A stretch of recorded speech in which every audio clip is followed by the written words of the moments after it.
We now come to the blessing of the marriage. Isaac and I have spoken about marriage, and in particular the Christian view of marriage, and he is aware that I've looked into the subject and recorded my findings, some of which are on the video playlist that I've mentioned. I suppose he thinks it's worth listening to what I have to say, and that's why he's asked me to conduct the blessing of his marriage. Marriage is a coming together of one man and one woman by mutual agreement, and that for life. And traditionally, this has been for richer or poorer, for better or worse, and in sickness and in health, and them being faithful to each other. Marriage is a covenant, not a contract, which means your promises to each other ought to be kept out of honour to each other and before God, until death us do part. And in love, we are to honour our promises. Marriage has responsibilities.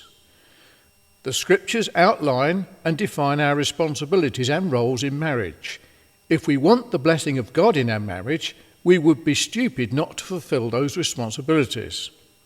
The Bible not only sets forth our duties, but also sets forth the pattern to follow in which husbands are commanded to love their wives as Christ loved the church and gave himself for her.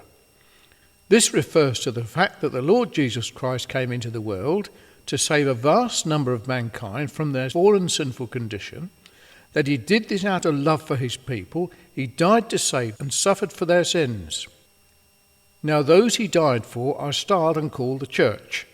So, the husband must emulate the Lord Jesus Christ and love his wife in the same way, that is, to give his life for her. In response to this, the wife is to respond in a submissive way, to honour and obey her husband. In that relationship, children learn respect and obedience to their parents. A married couple reflects the relationship between Christ and his church. When entering into marriage, we have an open door, a door of great opportunity. Now, marriages may be made in heaven, but we have to live them out here on earth. We soon realise it's not always easy. We have the opportunities to exercise many qualities that we realise we now need. For example, to be patient with our partner, the opportunity to forgive our partner, the opportunities to be gracious to our partner, even when we think they don't deserve it, to be long-suffering, to be kind, and to show consideration, all of which may work together to strengthen the marriage. Love is what we do, not what we feel or what we say.